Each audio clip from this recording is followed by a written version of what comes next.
Hello दोस्तों, जय माता दी, राधे राधे, हर हर महादेव। आतवार का एक छोटा सा प्यारा सा सोमवार का थापना माता रानी का भजन गीत सुनिए। अच्छा लगे तो लाइक कमेंट सब्सक्राइब शेयर करिए, फुल आवाज़ में सुनिए और ढेर सारा प्यार देना दोस्तों।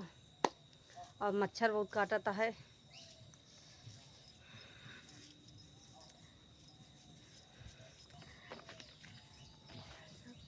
रतिया सपनवा में आई लोग जब कई दिलू हे मैया।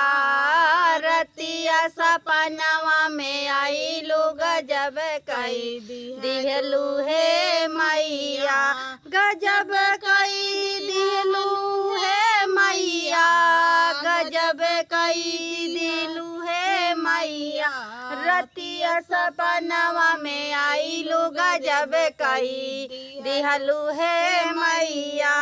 हमारे मैया के लंबी लंबी केसिया, लंबी लंबी केसिया हो, लंबी लंबी केसिया। हमारे मैया के लंबी लंबी केसिया, लंबी लंबी केसिया हो, लंबी लंबी केसिया। केसिया में गजरा लगाई लू गजब कई दिहलू है मैया। केसिया में गजरा लगाई लू गजब कई दिहलू है मैया। रतिया सपनवा में आई लू गजब कई दिहलू है मैया। रतिया सपनवा में आई लू गजब कई दिहलू है मैया। हमारे मैया के काली काली अखिया, हमारे मैया जी की काली काली अखिया, काली काली अखिया हो, काली काली अखिया। अखिया में गजरा लगाई लू गजब कई दिहलू है मैया।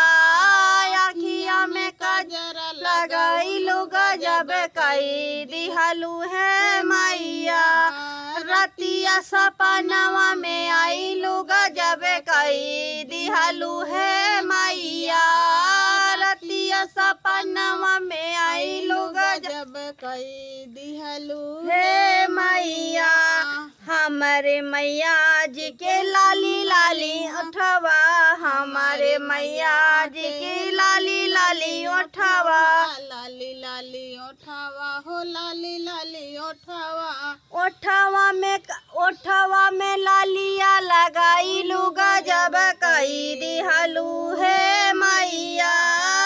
ओठवा में लालिया लगाई लू गजब कई दिहलू है मैया। रतिया सपनवा में आई लू गजब कई दिहलू है मैया। रतिया सपनवा में आई लू गजब कई दिहलू है मैया। हमारे मैया जी की नरम नरम हथवा, हमारे मैया जी के नरम नरम हथवा, नरम नरम हथवा हो, नरम नरम हथवा। हथवा में मेहंदी लगाई लू गजब कई दिहलू है मैया। हथवा में मेहंदी लगाऊ लू गजब कई दिहलू हे मैया। रतिया सपनवा में आई लू गजब कई दिहलू है मैया। रतिया सपनवा में आई लू गजब कई दहलू है मैया। हमारे मैया जी के गोरे गोरे पाऊआ, हमारे मैया जी के गोरे गोरे पाऊआ, गोरे गोरे पाऊआ हो, गोरे गोरे पाऊआ। पाऊआ में महावर लगाई लू गजब कई दिहलू है मैया। पाऊआ में महावर लगाई लू गजब कई दिहलू है मैया। रतिया सपनवा में आई लू गजब कई दिहलू है मैया। रतिया सपनवा में आई लू गजब कई दिहलू है मैया। हमारे मैया जी के लाली लाली लहंगा, हमारे मैया जी के लाले लाले लहंगा, लाले लाले लहंगा हो, लाले लाले लहंगा।